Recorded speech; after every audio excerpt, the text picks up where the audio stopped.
Hey, I'm Michael.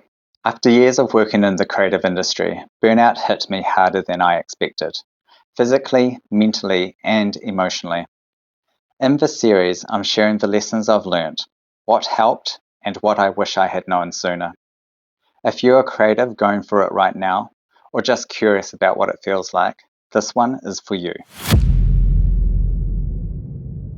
Before talking about my career, before talking about what has changed, I want to talk about where it all began. Because creativity, for me, wasn't something I picked up later on in life. It has always been how I've made sense of the world. Even before I had the language for it, even before I had the title or the job, creativity was how I processed things, how I solved problems, how I connected. And looking back, I see how those early moments shaped not just my imagination, but my identity. One of my earliest paintings was a scribble of ocean blues, vibrant greens, and earthy browns. I didn't know it then, but those tones were saying something about how I saw the world and what I cared about. Creativity showed up in everything: painting, theatre, making things with my hands. Sometimes it was curious and structured. Sometimes it was loose and full of play. But it was always how I made sense of the world. One memory that really stuck with me was collecting aluminium cans to raise money for a school trip. There was a leaderboard and I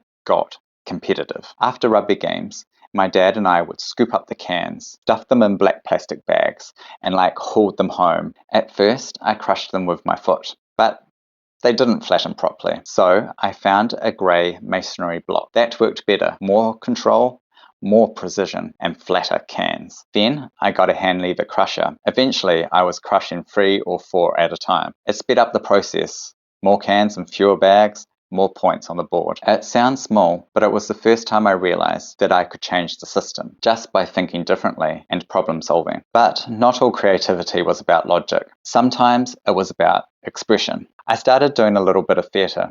It wasn't serious acting, just fun and creative play. I was in a musical called There Was an Old Woman and another called Bad Jelly the Witch, where I dressed up as a zombie and danced to Michael Jackson's Bad. There were ghosts, bats, stage lights, fog machines. I just remember feeling really playful. I was excited to perform, to be part of something that just came alive. At the time, I was focused on the fun, the music, the movement, being around friends, and just expressing myself. But looking back, those shows had shaped me. They were teaching me something about structure, how a story can be felt, not just told. By high school, I was unknowingly learning to tell stories, not with words, but with design. In 1998, I won the cover design for our school yearbook. That same year, our Māori Studies building was destroyed in a fire. My cover showed a torn white surface, revealing layers of kurus underneath. It wasn't just decorative.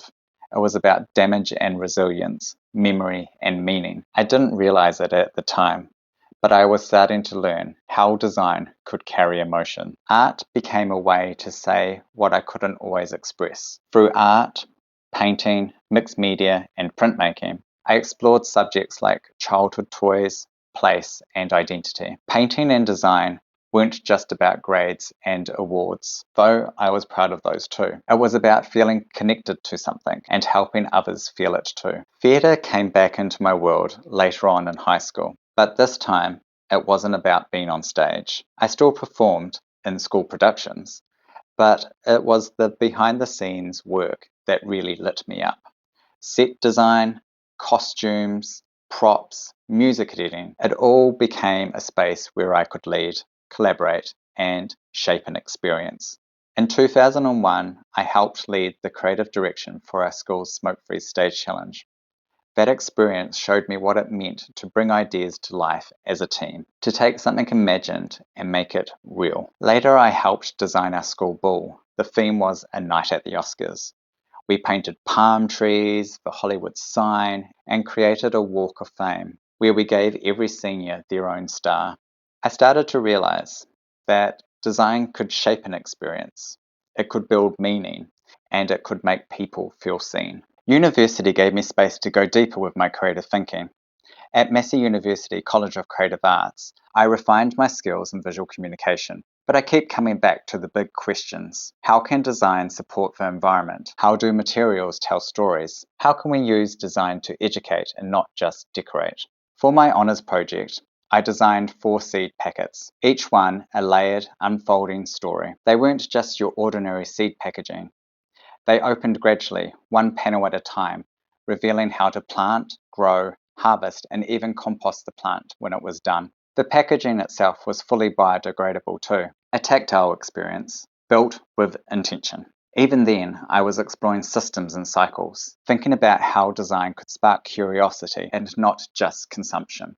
Looking back now, I can see what all those moments were building towards. A way of seeing, a way of making, a way of understanding the world through creativity. From collecting cans and painting, to building confidence through cover design, to envisioning stage sets and to designing seed packaging. Every step helped me feel more at home in my creative expression.